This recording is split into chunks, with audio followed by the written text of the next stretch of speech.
que es psicólogo clínico y neuropsicólogo del IVAN, Instituto Valenciano de Neurociencias de Valencia. Así que muchas gracias por aceptar nuestra invitación para realizar esta entrevista en relación con la asignatura de ámbitos profesionales de la Universitat Oberta de Cataluña. El grupo de trabajo lo formamos Isabel González, Mireia Pinedo, María Becerra y yo misma, que soy Amira Chagalé. Esta entrevista está siendo grabada previo consentimiento informado, así que vamos a empezar preguntándote cuál ha sido tu itinerario formativo, tanto en formación reglada como no reglada, y cuánto tiempo llevas en el ejercicio de esta profesión y si has tocado tanto el sector público como el sector privado. Bueno, mi caso creo que puede ser un caso bastante ilustrativo porque he hecho muchas cosas y entonces creo que explicar bastante bien posibilidades que puede tener un psicólogo, un neuropsicólogo o neuropsicóloga en formación y luego en la práctica profesional. Yo hice la licenciatura, antes era licenciatura de psicología, ahora es grado, pero bueno, hice la carrera de psicología en una universidad pública y con becas, lo cual agradeceré siempre esto. Y hice 5 años de licenciatura. A partir de ahí en quinto se hacían las prácticas, lo que llaman el practicum, o las prácticas de la carrera, sí, que era un cuatrimestre. Lo hice en un hospital de Valencia que se llama Hospital General, que es un hospital público bastante grande, y tuve la fortuna de hacer las prácticas en una unidad de psicología, pero no es la típica unidad de psicología dentro de salud mental. Yo no estaba trabajando directamente con psiquiatras, indirectamente sí, ahora lo explicaré, pero trabajaba en un equipo de psicólogos que daban cobertura o asistencia a pacientes hospitalarios, es decir, era una unidad de psicología de la salud. Por tanto, yo veía pacientes hospitalarios de diferentes servicios médicos, es decir, veía pacientes oncológicos y todo lo que ello comporta y familiares, veía pacientes digestivos, veía pacientes infecciosos, veía pacientes de neurología, ahora hablaremos, veía a un paciente, pero los menos, de psiquiatría. Es decir, el psicólogo de la salud, psicólogo clínico, estaba al servicio de los problemas de psicología o emocionales que se derivaban de los procesos médicos o orgánicos, ¿correcto? Entonces trabajamos por departamentos o por servicios. Entonces íbamos al servicio de neuro, al servicio de digestivo, al servicio de infecciosos, ¿vale? A pediatría. Entonces íbamos cubriendo las necesidades psicológicas del paciente médico, vamos a llamarlo así, ¿vale? No era salud mental. Y luego estaba salud mental, con la cual colaborábamos, ¿vale? Entonces, dentro de eso, yo tuve la posibilidad en esos 4 meses muy intensos, que iba a estar 4 meses, pero asumí y absorbí tal cantidad de pacientes, pues la actitud es muy importante. Uno puede hacer unas prácticas y cubrir el expediente, o uno puede exprimir las prácticas, lo cual, punto número 1, si tienes una posibilidad que llega después de 4 o 5 años en tener prácticas, exprímela, no vayas a cubrir el expediente. Primera reflexión. Bien, a partir de ahí ya me gustaba la neuro. Durante la carrera tuvimos una asignatura que sabéis que es la neuropsicología, y yo siempre me ha gustado más la rama más psicobiológica de la psicología. Entonces, bueno, tuve ahí la posibilidad de ver pacientes, entre otros, neurológicos, y entonces ahí vi deterioros cognitivos, demencias, niños con TDAH, y tuve un banco hospitalario muy, muy interesante. Entonces ya me fui perfilando y fui viendo esos pacientes. En mi caso, cuando acabé las prácticas, que las alargué 2 o 3 meses más porque había cogido muchos pacientes, contra más das, contra más ves, más aprendes. La pereza es un mal compañero de viaje para la neuropsicología y para todo. Total, que al final coincidió que iban a montar una unidad de demencias en ese hospital, dentro del servicio de neurología, y entonces hicieron una selección de personal con los últimos psicólogas que habían pasado por allí, y me eligieron a mí. Está una neuróloga, y entonces yo ya empecé con una beca, contrato beca. Entonces yo tuve la fortuna de, aún no teniendo el título de psicólogo, ya estando contratado. Entonces en septiembre de ese mismo año, de mi quinto, digamos, ya empecé, y entonces empecé a trabajar de neuropsicólogo en un hospital público. En paralelo fui haciendo el doctorado, que es diferente ahora, era por curso. Entonces yo iba haciendo a media jornada de neuropsicólogo clínico novel o joven en un hospital, viendo todo tipo de pacientes neurológicos, y después fui haciendo el doctorado, con lo cual iba haciendo un poco la carrera académica y la carrera clínica en neuropsicología, ¿vale? Hice un máster de neuropsicología que ahora proliferan por todas partes, pero entonces solo había uno presencial en Barcelona, de Peña Casanova, el autor del test Barcelona, ¿vale? Que es un neurólogo, y hice ese máster, que lo hacía los fines de semana, y tenía doctorado, hospital, máster. Y me fui formando. ¿Qué pasa? Que yo tuve la fortuna de pillar una bonanza económica, y al estar dentro del hospital y dentro de neurología, a mí me trataron, y daré siempre gracias de ello, como un neurólogo más, casi. Y entonces me invitaban, que esto no es lo habitual, a los congresos. Entonces pude asistir en unos 7 o 8 años a una cantidad ingente de congresos. Entonces tenía la posibilidad de ir formando. Sobre todo, mi área eran demencias, o deterioro cognitivo y demencias, pero acabé viendo de todo, ¿no? Porque vi trastornos epilépticos, veía trastornos generales del desarrollo, vi pacientes neuropediátricos, veía pacientes neuropsiquiátricos. Ya que estaba el chico de la neuropsicología por allí, pues que lo vea todo, ¿no? Y entonces hice esa formación clínica. Luego de ahí, como estaba a media jornada, acabé el doctorado, hice un poco mi carrera académica, empecé a dar algunas clases como profesor asociado, ¿vale? Intentando dar asignaturas de neuro, y ya de alguna manera compaginé ese puesto de sanidad pública, vamos a decirlo así, con una unidad de daño cerebral. Entonces ya lo que veía en esta unidad era daño cerebral sobrevenido. Adultos que tienen una vida plena y de repente por un traumatismo, un ictus, en fin, por un tumor, tienen un daño cerebral que hay que rehabilitar. Y entonces ahí fui a un centro específico. Entonces ahí empecé a combinar pública y privada, ¿vale? Bien, entonces durante unos años combiné pública-privada porque no tenía una jornada completa, tenía como 30 horas, 20 horas, iba. Muchas veces cuando se empieza, no penséis que se empieza a jornada completa, se empieza pues 20 horas aquí, 10 horas allí, y vas un poco completando. Entonces, a partir de eso yo empecé en 2003 ya a trabajar, hasta 2008, unos 5 años, estuve combinando sector público-privado. En 2007 empiezo a aumentar mi capacidad privada, entonces empiezo a trabajar de neuropsicólogo en un hospital privado, en este caso Hospital Quirón, que es una cadena de hospitales en Valencia, y ya ahí me fichan, digamos, o me buscan un equipo de neurólogos y de radiólogos para formar parte del equipo privado. Y entonces yo iba dando clases en la universidad pública, es decir, que uno como neuropsicólogo puede dar formación, pues es profesor de máster, profesor de grado, etcétera. Luego puedo hacer actividad privada y mantenía el hospital. En el hospital la financiación y las ayudas eran más difíciles, y entonces empezaba a hacer también investigación. Uno de los puntos que también el neuropsicólogo puede trabajar es en los ensayos clínicos. Me explicaré. Un ensayo clínico es un estudio donde se está investigando si un fármaco o una serie de fármacos son beneficiosos y eficaces para una patología. En mi caso fue Alzheimer, Parkinson y ELA. ¿Vale? Entonces yo veía a esos pacientes, yo era el neuropsicólogo que veía a esos pacientes con protocolos muy, muy exhaustivos, porque es investigación, protocolos de pruebas, nos grababan con cámara, teníamos que reportar los resultados. Entonces había un estudio multinacional, en este caso multieuropeo, muchos hospitales están recogiendo datos y nosotros somos una figura más dentro de un equipo de neurología, radiología, enfermería, etcétera, que pasa test, que pasa pruebas y que somos vitales, somos imprescindibles, porque nuestra variable, que es el estatus cognitivo, si evoluciona o no evoluciona el paciente, si mejora, si se frena la enfermedad, etcétera, es la variable principal. Entonces pasábamos pues baterías de test de 1 hora, hora y media. Entonces el neuropsicólogo puede trabajar y debe trabajar a poder ser a nivel público, de una forma más clínica o de una forma más de investigación, ¿vale? En ensayos clínicos, en investigaciones. Puede trabajar a nivel privado, su consulta privada, o dentro de un equipo, dentro de un hospital privado. Y puede también trabajar a nivel docente o formativo, siendo profesor de másters, universidades, cursos, etcétera, ¿no? Entonces ahí yo he ido combinando esas 3 áreas a día de hoy, ¿no? Ahora estoy muy centrado más en el área clínica privada. Yo a nivel público ahora simplemente hago una colaboración de investigación, pero mi ámbito actualmente es el privado, porque también me tiene absorbido y no puedes dedicarle a todo. Sigo siendo docente en másteres públicos y privados, sobre todo privados, y mantengo la docencia, un 30% de docencia, un 70% de clínica privada. Vale, y perfecto. O sea, me has contestado unas cuantas preguntas que tenía yo bajo la manga, así que maravilloso. ¿Cuáles dirías que son las intervenciones o evaluaciones que haces más en tu día a día?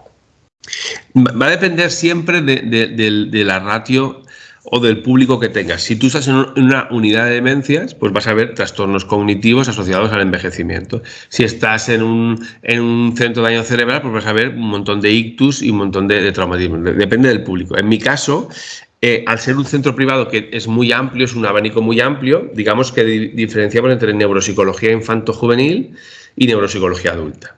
En la infanto-juvenil tenemos fundamentalmente trastorno general del desarrollo, tenemos espectros autistas, tenemos mucho TDAH con sus diferentes subtipos, tenemos dificultades de aprendizaje, ¿no? Tenemos necesidades educativas especiales, eso en cuanto a lo neuro. Y en eso de neuro se entremezcla mucho, pues bueno, adicción a nuevas tecnologías, se entremezcla mucho comportamiento oposicionista desafiante, es decir, que todo neuropsicólogo tiene que tener una parte clínica sólida porque no solamente evalúas a un individuo desde el punto de vista cognitivo o neuropsicológico, si es neuropsicológico será neuro y psicológico, ¿no? Entonces, es muy importante que el neuropsicólogo sepa que tiene una parte muy cognitiva que evaluar, inteligencia, orientación, memoria, cálculo, praxis, función ejecutiva, pero tiene que contextualizarlo dentro de un contexto emocional y dentro de un contexto psicológico, ¿no? Familia, colegio, instituto, adicción a, ¿no? Porque un mal estudiante a veces lo es no porque tenga una alteración en la inteligencia o una discapacidad o una minusvalía o una inteligencia, sino porque tiene un proceso adictivo, ¿no?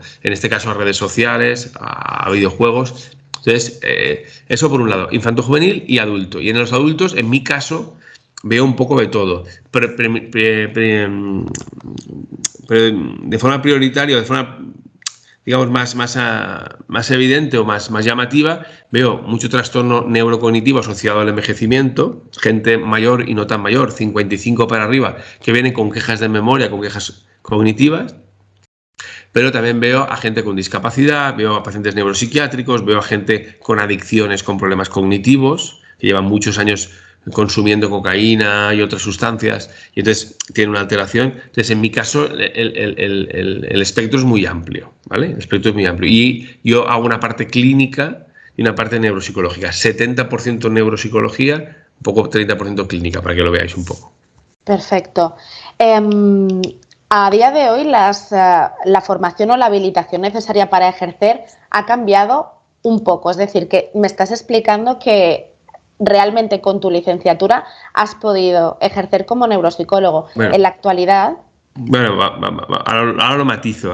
Eso, porque en la actualidad tenemos una situación un poco distinta, ¿no? En la que tenemos que realizar un máster concreto como neuropsicólogos o neuropsicólogas, que además, en este caso lo has explicado muy bien, se recomienda a poder ser el máster general sanitario en el ámbito privado para poder ejercer o realizar el PIR en el ámbito público. Correcto. Lo que debería ser necesario y exigible para ejercer como neuropsicólogo es un nivel de competencia suficiente.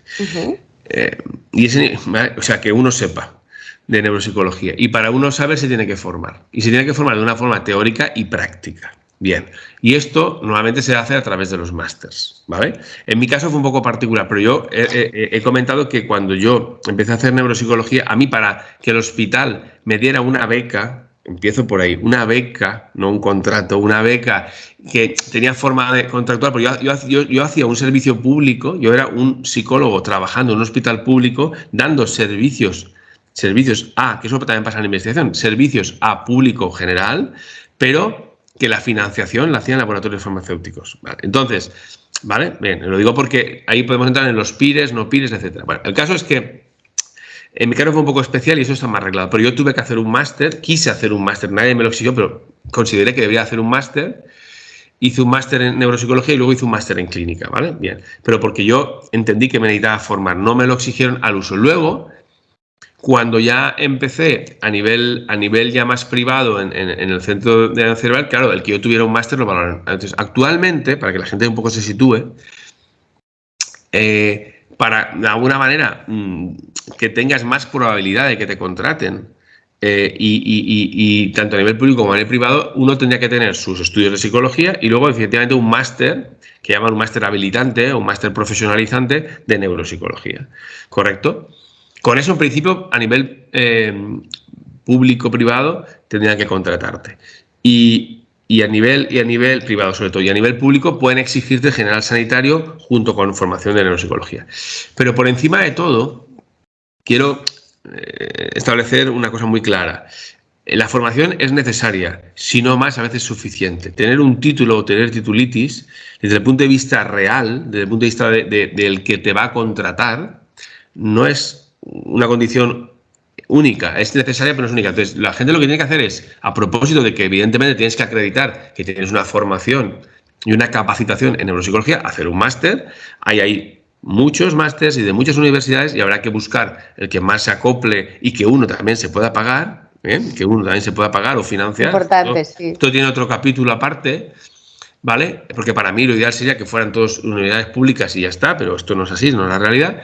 Y sobre todo, formarse bien, porque al final, si haces actividad privada o pública, tu nivel de competencia lo tienes que demostrar. Entonces, sobre todo en el ámbito privado, que hay más salida que en el público, ahora hablaremos de esto, pero hay más demanda a nivel privado y más contratación en la privada que en la pública.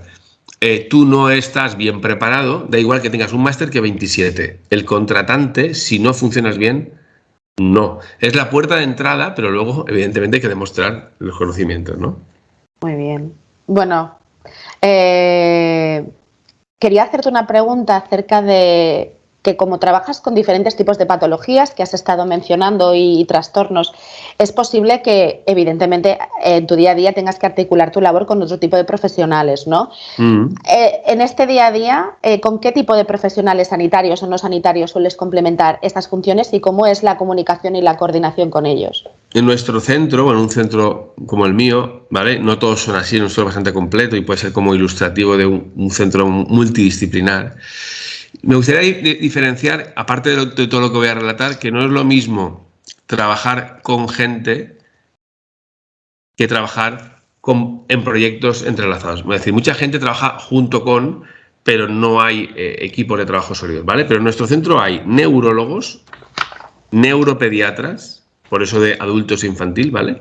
Hay psiquiatras adultos, psiquiatras infantil, hay fisioterapeutas por la parte de rehabilitación, no rehabilitación, hay logopedas, hay terapeuta ocupacional, hay psicólogos, vamos a llamarlos psicólogos cognitivos, que llevan talleres cognitivos, ¿vale? Hay psicólogos clínicos y psicólogos general sanitario, hay neuropsicólogos, ¿vale? Hay neurocirujanos, que también llevan la parte clínica pues, de hidrocefalias, tumores, etcétera.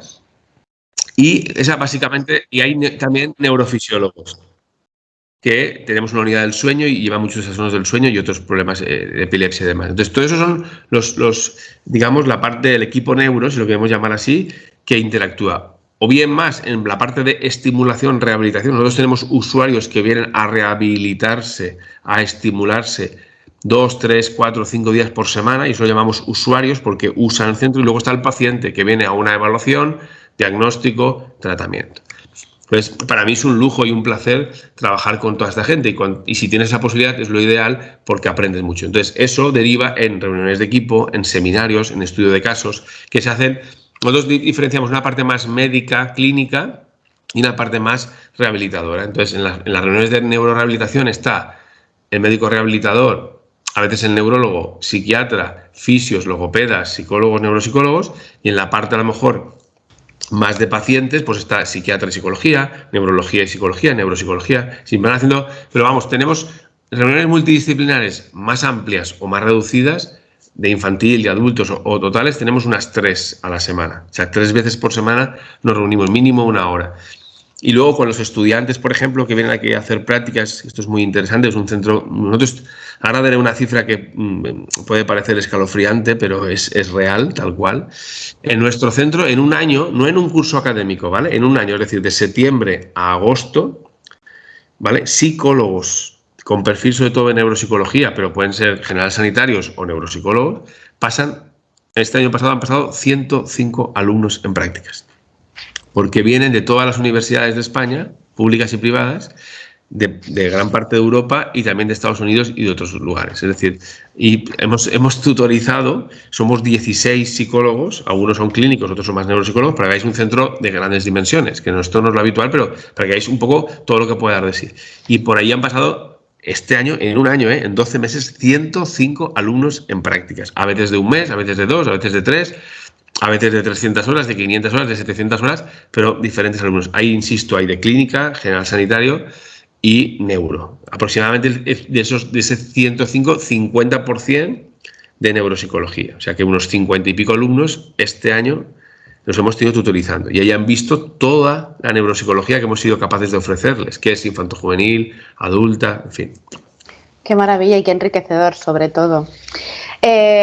Aunque lo hemos comentado así un poco por encima, en realidad, ¿cuáles son esas instituciones concretas o centros públicos, privados, en los que realmente esta especialidad de neuropsicología tiene peso y se encuentra presente? O si incluso ves alguna institución en la que debería estar presente y no lo está, por ejemplo. Vale, normalmente si vamos de arriba abajo, porque los sistemas sanitarios o las áreas sanitarias se establecen por niveles, ¿no? Está primaria, luego centro de especialidades y hospital, ¿no? Eso se llama un área sanitaria. Y eso es en lo público. Entonces, voy a ir primero a lo público y luego a lo privado. En lo público no hay, pero no estaría de más, ahora están con la competencia de que haya al menos un psicólogo por ambulatorio o por centro de salud. Lo ideal sería, más allá de que tuviera más perfil neuropsicológico o psicólogo clínico, pero bueno, está reivindicando que en los centros de salud haya. Entonces, ahí perfectamente podría haber, no lo hay, pero podría haber en los centros de salud, ojalá lo consigamos, en lo que llamamos el ambulatorio, en la medicina primaria, que hubiera un psicólogo, por lo menos, al menos en ambulatorios grandes o cada X ambulatorios, ¿vale? Que diera un filtro de toda la psicología y ese psicólogo derivara pues a salud mental y tal. Y por qué no, si tiene formación neuropsicológica, podría detectar pacientes con deterioro cognitivo, con hiperactividad, etcétera, ¿vale? Ahí no lo hay, pero se está en la promesa. Luego, en un centro de especialidades, como ya depende del hospital, el hospital organiza, o sea, un neurólogo, muchas veces un psiquiatra pasa consulta en el hospital y en el centro de especialidades. Entonces, ahí ya sí que encontramos la figura del neuropsicólogo. El neuropsicólogo está tanto a nivel hospitalario como en el centro de especialidades, ¿vale? Bien, porque en el centro de especialidades es consulta pura y dura, es decir, son ver pacientes, cosa que en el hospital ya es ver pacientes, trabajar en investigación, cambia un poco, pero vamos, centro de especialidades, hospital, unidades concretas. ¿Qué unidades? Bueno, pues unidades de demencia, unidades de daño cerebral, unidades de deterioro cognitivo. A veces se incorpora el neuropsicólogo parcialmente, no a tiempo completo, en pacientes oncológicos. Por ejemplo, en el Hospital General hay una unidad de neurooncología, o sea, tumores. Entonces, el tumor es un problema oncológico, pero genera un daño cerebral. Entonces, el neuropsicólogo participa viendo a pacientes con tumores porque tiene que evaluar. Incluso en la cirugía del paciente oncológico o del epiléptico, el neuropsicólogo está dentro de quirófano porque hacen cirugía con paciente despierto. Esto es que cuando el paciente lo sedan, le abren la tapa de los sesos, ¿no? Le abren las meninges y cuando llegan al tumor o llegan al foco epiléptico despiertan al paciente y el neuropsicólogo le está pasando toda una batería de pruebas cognitivas, motoras, etcétera, para que en tiempo real, mientras el neurocirujano o neurocirujana está resecando el tumor o eliminando el foco epileptógeno, el paciente veamos si habla bien, si piensa bien, si razona bien, si memoriza. Y con esto evita secuelas de la neurocirugía. Entonces, en quirófano también está participando el neuropsicólogo, ¿vale? Interesante. No lo habría dicho nunca. Vale. Entonces nosotros hacemos, en este caso hacemos la evaluación previa, el pre, para ver las secuelas que ese tumor ya tiene en el cerebro, el pre. Durante la evaluación somos como un monitor, estamos monitoreando que mientras están operando el cerebro, mientras están resecando el tumor, no tenga secuelas. Por ejemplo, están interviniendo en el área de Broca, ¿vale? Y porque el tumor está ahí, está en la zona frontal izquierda, entonces están, digamos, trabajando. Entonces, de repente, el paciente en un test que tenemos una tablet grande y es como una tele pequeñita, una pantalla, y él está tumbado, va haciendo una actividad motora para que no haya mioclonía. Entonces se ve la parte motora si hay algún problema y la parte verbal, la parte cognitiva. Entonces, si en algún momento el paciente de repente, mientras están ahí, comete una afasia, una parafasia, un clonus motor o lo que sea, stop, se para, digamos, como el GPS, se recalcula la ruta y entonces no se sigue, digamos, resecando esa parte y se va a otra parte. Es decir, que en tiempo real, en tiempo directo, el neurocirujano, al ver que efectivamente en esa área concreta, en ese paciente concreto, genera una afasia, un problema de lenguaje, un problema motor, entonces para y se va a una zona más segura y sigue resecando el tumor. De forma que es menos invasiva, menos agresiva, hay menos secuelas. Y ahí el neuropsicólogo participa. También participa en ensayos clínicos, investigando nuevos fármacos. Bien, también participa. Eso es lo público, ¿vale? Luego hay centros públicos, evidentemente, centros de atención temprana, residencias, ¿no? De tercera edad, centros de discapacidad o centros ¿no? Hay centros especiales de empleo que el neuropsicólogo está, hay centros ocupacionales que estamos ¿vale? Y ahí está el psicólogo también, a veces el neuropsicólogo está, porque hay mucha discapacidad y mucha alteración cognitiva. Está en residencias de tercera edad, como he dicho, está en unidades de daño cerebral públicas, que también las hay, ¿vale? Dependiendo de la comunidad autónoma. En fin, está ¿vale? En algunos colegios puede estar, porque, bueno, si bien entra por psicología educativa, puede y necesita hacerse una neuropsicología un poco académica. Bueno, y hay una serie de centros. Y a nivel privado, pues evidentemente podemos pasar de estar en un hospital privado dentro de una unidad concreta, como he dicho, o sea, lo mismo que en lo público, pero a nivel privado, porque hay grupos hospitalarios privados muy potentes en este país, ¿vale? Bien, puede estar en un centro como tenemos nosotros, un equipo multidisciplinar, puede estar a título individual en un centro, puede estar en un centro privado concertado de daño cerebral, es decir, puede estar en centros de atención temprana, de 0 a 6 años está el neuropsicólogo infantil llevando toda la parte de estimulación temprana de tecnología del desarrollo, puede estar más en áreas de psicogeriatría, es decir, hay múltiples salidas. Bueno, muy completo. Me ha encantado, sobre todo por la sorpresa, ¿no?, de algunas de estas funciones que absolutamente yo creo que podemos desconocer de un neuropsicólogo o neuropsicóloga. ¿Consideras que el desarrollo profesional de un neuropsicólogo o neuropsicóloga proporciona una estabilidad laboral óptima a día de hoy? Sí, pero depende de la persona, depende de las actitudes y depende de la formación. Me explico. Nada está fácil, ni lo estuvo, ni lo está, ni lo estará. El estudiante, es decir, persona, individuo, ser humano, tiene que entender que tiene que prepararse mucho para cualquiera que sea su profesión, en este caso neuropsicología. Pero tampoco lo tiene fácil otro sector. Entonces, no está ni más ni menos difícil que otros sectores. De hecho, en los últimos 10, 15 años hay una fiebre, una apuesta por lo neuro. Todo lo neuro, todo lo que es neuromarketing, todo lo neuro está de moda. ¿Y por qué? Porque tiene su sentido, porque el neuropsicólogo, la persona que estudia mucho el sistema nervioso, ¿vale? Nosotros por eso somos Instituto de Neurociencias, tiene un conocimiento quizá más amplio o más completo, más integral de cómo funciona el cerebro.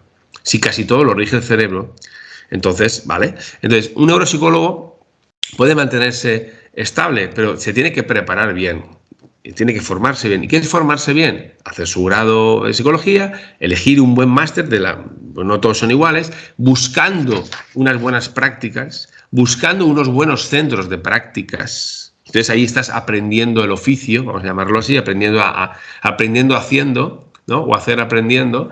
Entonces coges una seguridad y unos conocimientos, y entonces te demuestras como estudiante que además que esos conocimientos que sabes o estás aprendiendo, tú los puedes aplicar, ya ves la realidad, ya dices, oye, me lo creo, ya dices, mira, soy capaz de llevar una sesión de neuropsicología, soy capaz de evaluar, soy capaz de diagnosticar, soy capaz de rehabilitar y el paciente va mejorando. Entonces tú eso te lo crees, te empoderas a nivel, pasas de estudiante a profesional, te empoderas y a partir de ahí también vas eligiendo diferentes formaciones, te vas complementando en formaciones, pues un curso, un congreso, no necesariamente otro máster, sino ya te vas subespecializando. En la medida que te subespecialices, evidentemente te harás más experto en ese sector demencia, sector daño cerebral, sector X, sector infantil, y entonces ahí tu currículum mejora, y entonces tienes más oferta.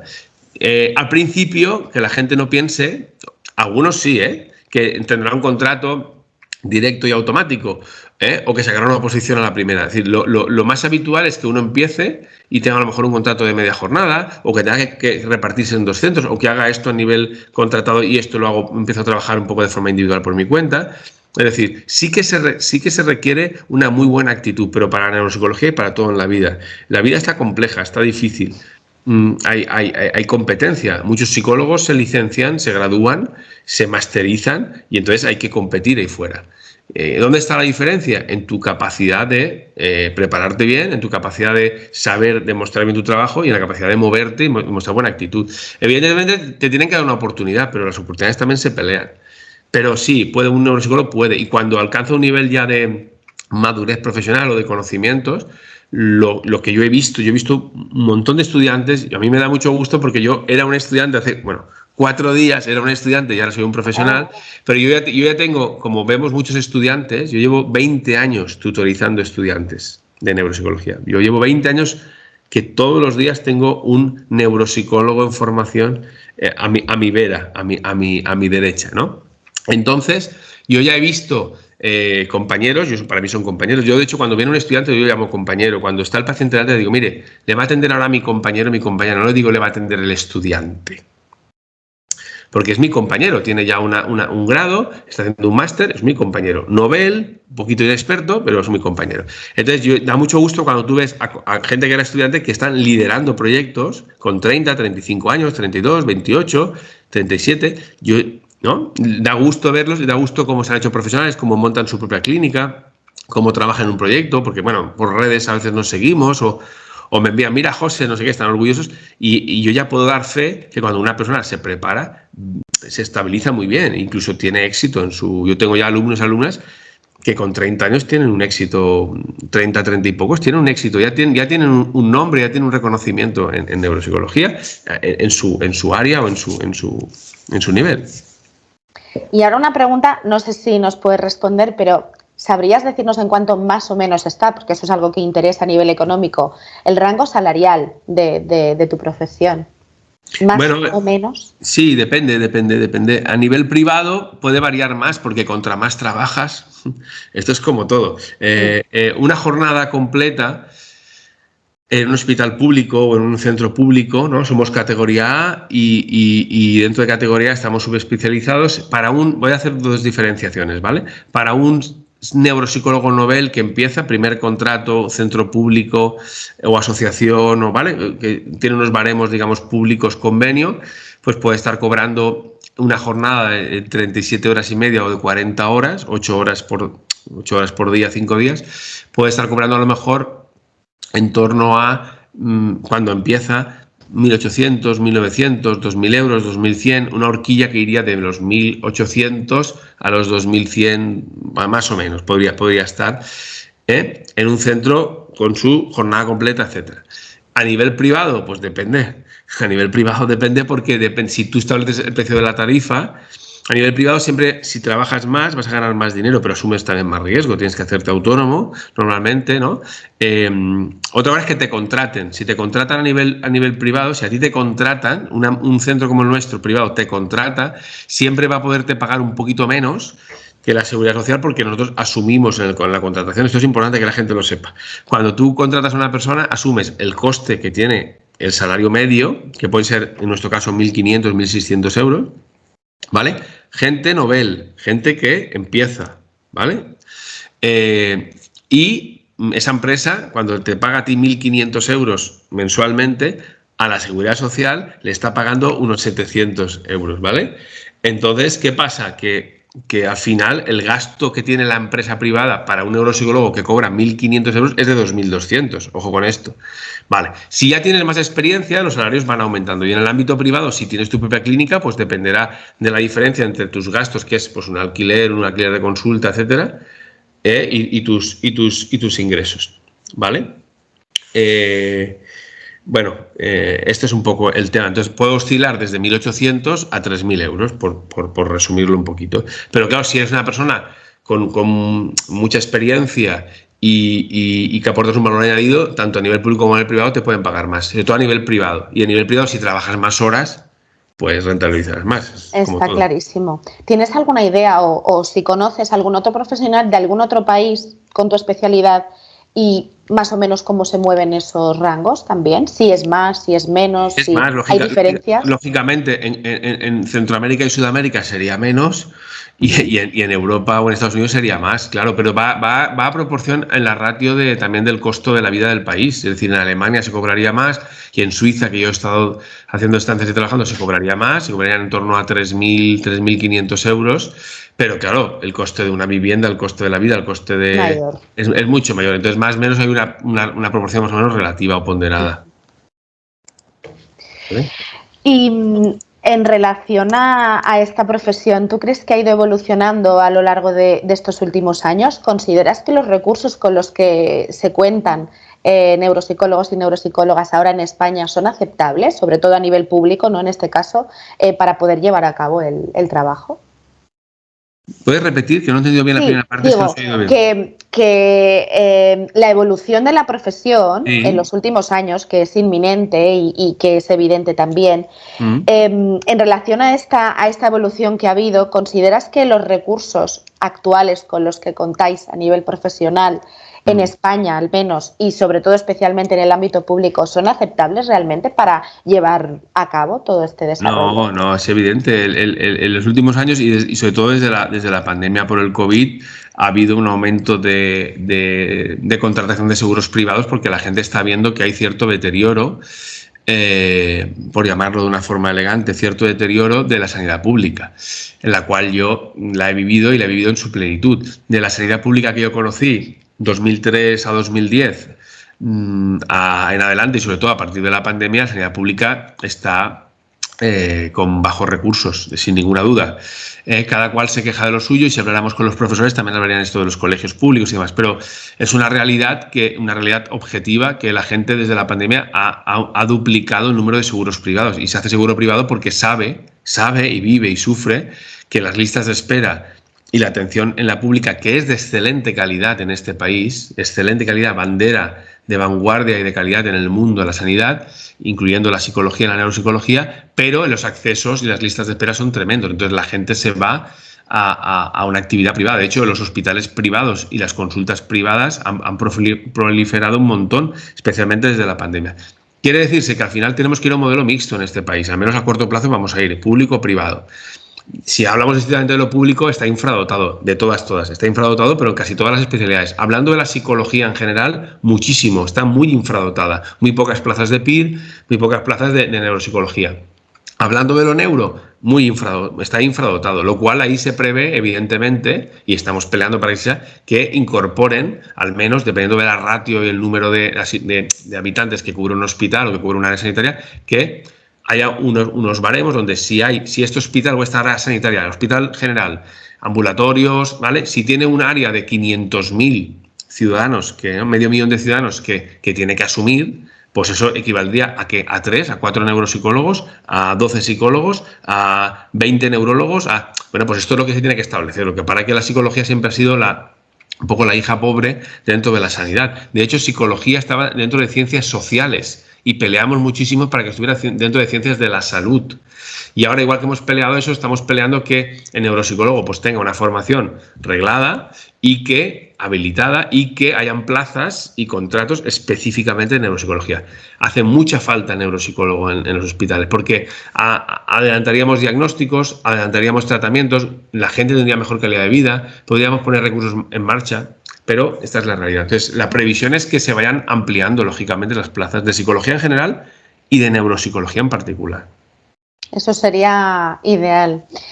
Respecto a las nuevas tecnologías con las que podéis llegar a trabajar, en este ámbito, ¿cómo crees que va a evolucionar o cuál es el futuro para la tecnología que se está Bueno, la tecnología tiene que estar al servicio de la salud, entonces habrá tecnología que no tenga mucho sentido y habrá tecnología que tenga mucho sentido. Entonces, que se desarrolle la tecnología no significa que se desarrolle directamente para la sanidad, porque también tenemos que tener un control humano, ¿no? Porque yo, por ejemplo, yo tengo pacientes en los 5 continentes. Y gracias a las videoconsultas y a la apertura mental que la gente hoy en día no tenemos casi limitaciones porque hacemos evaluaciones neuropsicológicas online, como estoy hablando contigo en directo y vamos pasando pruebas y las adaptamos. Entonces, la tecnología está ayudando mucho, ¿no? Tenemos realidad virtual, tenemos mapeo cerebral, tenemos resonancia, es decir, la tecnología siempre ha ayudado al servicio del diagnóstico y del tratamiento. Y ahora, con la IA, con la inteligencia artificial y demás, pues se va a ir incorporando aquello que sea útil. Lo que para que yo diferenciaría que no todo producto, porque yo he visto muchas modas y muchas olas, no todo producto que sale como dando un salto de innovación o de mejora en sanidad o en neuropsicología es válido. Hay tecnología muy bien aplicada, muy bien adaptada, porque los neuropsicólogos hemos participado en la adaptación de eso al paciente, y hay otra tecnología que se vende como que va a ser importante y luego normalmente no lo va a ser. O sea, solo una parte de esa tecnología será eficaz. Y eso también lo tendremos que decidir la gente que estamos a pie de paciente, a pie de día a día. Pero evidentemente va a agilizar procesos. Hoy en día trabajamos todos con historiales clínicos, no se trabaja en papel, compartimos datos, está todo en la nube. En un mismo expediente subes resonancia, pruebas analíticas, pruebas neuropsicológicas, está todo a un clic, ¿no? Incluso desde el teléfono. Entonces, hay programas como el Clinic Cloud u otros programas previo pago de su importe, muchos de ellos, que te centralizan todo, ¿no? Entonces, hoy en día, desde cualquier parte del mundo, yo viajo constantemente y desde cualquier parte del mundo yo puedo ver a un paciente porque tengo su historial en la palma de mi mano. Y si el neurólogo lo ha visto, me lo pone. Y el neurólogo lo ha visto en Valencia, el neurocirujano lo ha visto en Madrid y yo lo estoy viendo en Honolulu. Pues da igual, yo tengo acceso a toda esa información. Eso sí que es una ventaja, ¿no? De como yo empecé trabajando con historias clínicas de papel, ahora hay un salto y esto va a ser exponencial. Yo el límite no sé dónde va a estar. Pero sí que me gustaría que no se perdiera el factor humano. Eso sí que el factor humano, la proximidad, ¿no? De evaluar y de tratar, sobre todo cuando tratas con personas, ¿no? Porque al final tenemos que tratar. Pero nosotros tenemos, por ejemplo, plataformas de neuroestimulación, ahí está NeuroNap, están plataformas como NeuroBrain. Es decir, nosotros tenemos pacientes en otras ciudades y podemos trabajar, hacemos unas plantillas de estimulación cognitiva y las pueden seguir, las podemos monitorizar. Y una vez por semana, cada 15 días, hacemos una sesión de ver cómo va. Nos vienen las gráficas, los resultados. O sea, eso es una maravilla. La telerehabilitación, la teleestimulación, es una maravilla. Pero habrá que ver quién puede hacerla presencialmente, quién no, y siempre tiene que haber ahí un técnico. Lo que puede ser es que haya una plataforma y que se autodirija sola. Tiene que haber un profesional ahí que la coordine. Muy bien. Y a razón de esto, porque creo que va un poco asociado, ¿qué importancia le darías a esa ética y a la deontología de la práctica? ¿Te sueles encontrar con situaciones en las que exista un conflicto, ¿no?, entre esa ética y la práctica profesional? Siempre puede existir. Yo creo que la deontología la tenemos que defender todos, ¿no? El rigor, el juramento hipocrático, lo tenemos que defender, ¿no? Es nuestra profesión. Hay también intrusismo, ¿no? De gente que se denomina, sobre todo en psicología en general, ¿no? Coach, ¿no? El otro día escuchaba un Twitter que decía, sí, yo cobro esa tarifa porque tengo una carrera de psicología, porque he hecho un máster, porque tengo 5 años de experiencia, porque tengo cursos de formación, entonces cobro esa tarifa o cobro esta minuta por esto. No me puedes igualar a una persona que ha hecho un curso por internet que se denomina coach en 3 meses, ¿no? Entonces, lo primero es el intrusismo. Hay gente, ha existido, siempre existirá, que dice saber de todo o que dice curar todo. Entonces, hay que ir a por esa gente que está jugando con la salud de las personas. Tú tienes que ser muy humilde y muy honesto en decir, mire, yo este problema que usted presenta, tengo experiencia, se lo voy a evaluar y puedo llegar hasta aquí. Es muy importante con los pacientes en salud ajustar expectativas, porque el paciente se siente estafado. ¿Había algunas situaciones en las que igual no podéis acceder o sí que podéis y que depende un poco de vuestra decisión? Sí, por ejemplo, cuando vienen con niños de padres separados, es importante que el psicólogo en general y el neuropsicólogo sepa que tú puedes evaluar y no tratar a un niño de padres divorciados, pero el progenitor que traiga al nene a consulta para evaluar hay un compromiso de información, tiene que informar al otro progenitor o progenitora que se le va a evaluar. Entonces tú puedes evaluarlo, pero tienes que hacer, por ejemplo, ese compromiso de información.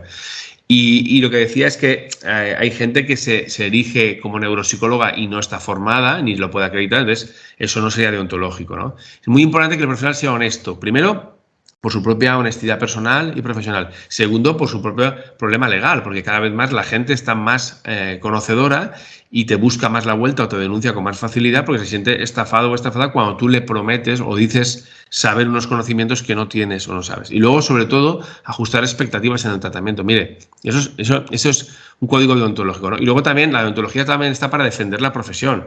Tú tienes que intentar cobrar la consulta acorde a una tarifa actual, ni ser abusivo, ni tampoco cobrar por menos de mercado, deberías, ¿no? Pero puedes hacerlo.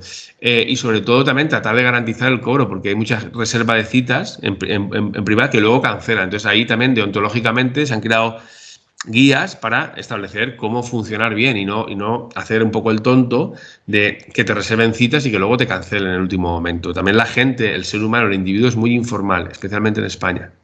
Entonces, de hecho, en la sanidad pública se está empezando a plantear, y ya se empieza a aplicar en un hospital, que cuando una persona le dan una cita, que es como el dorado que te den una cita, y no acudes y no lo justificas, te hacen una penalización respecto a la próxima cita que te darán. Y me parece bien, porque le estás ocupando el espacio a otra persona que sí que lo aprovecharía.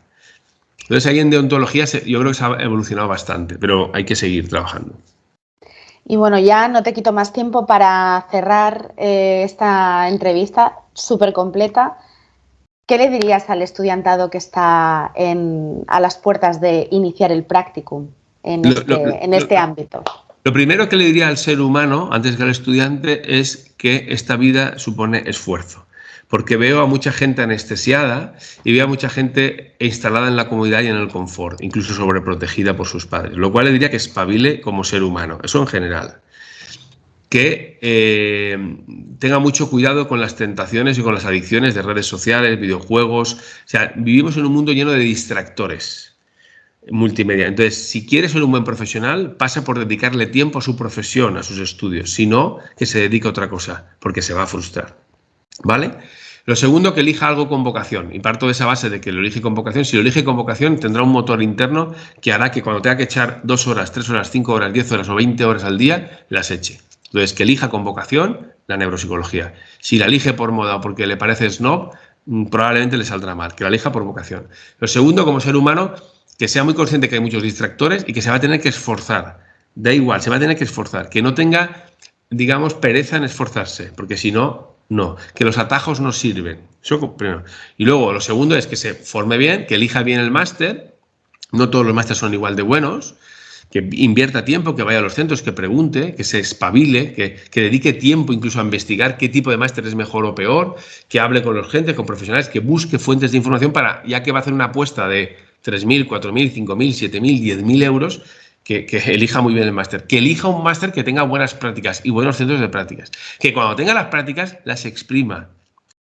Que si le tocan hacer 400 horas, si puede, que pida hacer 500. No tenga pereza. Que cuando esté en las prácticas exprima al tutor, que le pregunte, que se vaya a casa y que se prepare el caso, que se tome las prácticas como si fuera un trabajo, no como un sitio donde voy a aprender. Y que a partir de ahí haga muchos contactos. Es muy importante la networking, la red de contactos, que contacte, que pregunte, que no tenga pereza, que no tenga vergüenza, que vaya a cursos, que busque cosas gratuitas que hay de neuro, que se empape bien. Y a partir de ahí que le ponga actitud a la vida, ¿no? Y que le ponga muchas ganas, que pida una oportunidad. Que como vino una chica a mi consulta, una chica que hoy en día es una magnífica profesional, una chica vino un día y me dijo, voy a contar esta anécdota y termino, que dijo, me dice la secretaria, oye José, que hay una chica estudiante de psicología que quiere hablar contigo. Digo, ya, pero estoy pasando consulta. Dice, no, la chica dice que ha venido para hablar contigo y que se espera. Digo, ya, pero es que yo acabo hoy a las 8 de la tarde. Dice, la chica se espera, no tiene ningún problema. Digo, bueno, pues si quiere esperarse, pero yo, hice la consulta, acabé a las 9, llegó a las 3 de la tarde. Estuvo desde las 3 hasta las 9 de la tarde sentada en el sofá allí, haciendo cosas, tal. Cuando acabé, yo ni me acordaba que estaba la estudiante. Salí y, hola, buenas. Digo, hola, sí, disculpa. Digo, ¿eres paciente? Digo, sí, he terminado. Dice, no, soy María, soy una estudiante. Digo, es que llevo aquí desde... Ay, perdón, sí, María. Bueno, pues dime, mira, no te podía atender. No, lo sé. O sea, estuve esperándose 6 horas, ¿vale? Entonces, no me trajo ni tan siquiera el currículum. Se sentó conmigo y dice, no, sí, voy a ser muy breve. Y me dijo, mire, usted no lo sabe, pero yo voy a trabajar aquí. Y yo digo, sí, María, digo, sí, no me digas, digo, está bien saberlo. Dice, sí, dice, yo voy a venir aquí, si usted me lo permite, y voy a venir gratis, o voy a venir a coste cero, buscaremos la fórmula legal con un seguro o algo, yo voy a venir aquí sin máster y sin nada, porque yo quiero aprender de este centro, me han hablado muy bien y me han hablado muy bien de usted profesionalmente, he investigado, y yo quiero colaborar con usted, y yo no quiero cobrarle nada, ni voy a cobrarle nada, pero usted me tiene que dar esta oportunidad, yo quiero esta oportunidad, yo voy a venir con tal, o sea, con una declaración de intenciones. Me descolocó y dije, bueno, pero me abrió la mente y dije, bueno, vamos a ver, buscamos la fórmula legal con un seguro que hicimos para que estuviera protegido y fuera legal. Se tiró 3 meses, viniendo 10 horas al día, sin cobrar nada. Hoy es una magnífica neuropsicóloga, tiene su clínica propia y gana muchísimo dinero y es respetada en la profesión. Si tú no inviertes, si tú no das, no te van a contratar. Si tú no siembras, no recogerás. Esto el agricultor lo sabe mucho. Siembra, cuida, poda, riega y tendrá frutos. No hay fórmulas secretas. Pues con esa frase nos vamos a quedar y te damos las gracias por haber querido colaborar con nosotras. Gracias por tus aportaciones, por tu opinión, por tu experiencia. Y bueno, espero que nos podamos ver en alguna otra situación. Invitar a la gente al Iván, si quiere conocerlo, puede entrar en la web, claro. Si quieren ver un poquito esto, porque si quieren ampliar un poco es, Iván con 2 Ns, Iván.es, y ahí pueden ver un centro que pueden hacerse una idea de todos los profesionales, y si quisieran hacer prácticas o consultar, pues pueden enviarme un email a mi correo, por ejemplo, gente que pueda tener más interés fuera de la entrevista, ¿no? Mi correo es js.mazon@gmail.com, y si quieren ya algo muy en particular, pues bueno, compañeros o compañeras tuyos o gente que pueda ver la entrevista, pues nos envía un email y le orientaríamos un poco en qué máster, en qué formación. Claro. ¿Vale? Pública, privada. Yo soy profesor también de la pública, quiero decir que puedo orientarles a muchos niveles, ¿no? No en nuestro centro, sino dependiendo de lo que quiera hacer y su presupuesto, pues dónde puedo hacer prácticas, en qué provincia, cuáles son los neuropsicólogos un poco de referencia, en Granada, en Sevilla. Yo tengo una red nacional, hay una asociación que es la FANSE, hay una Federación Nacional de Sociedades de Neuropsicología. En Valencia está la Sociedad Valenciana, Alicante, Valencia y Castellón, de Neuropsicología, pero está la cántabra, está la andaluza, es decir, todo el territorio español tiene sociedades locales de neuropsicología. Y luego está la FAMSE, que es la federación. Entonces, nos conoce, la gente que llevamos años nos conocemos todos. Entonces, independientemente de que sean de otra provincia, nos pueden preguntar y yo encantado de orientarles dónde pueden hacer prácticas, qué máster puede ajustarse más a su bolsillo, a sus posibilidades, a su deseo. ¿Vale? Muy bien, pues teniendo esto en cuenta, yo creo que va a ser un punto de referencia para muchos y muchas de nosotros y de nosotras que estamos un poco pues buscando nuestro camino todavía. Eso es. Muchísimas gracias. Gracias por haber invertido tu tiempo con nosotros. Un saludo. Un saludo, gracias a vosotros. Que vaya muy bien. Igualmente.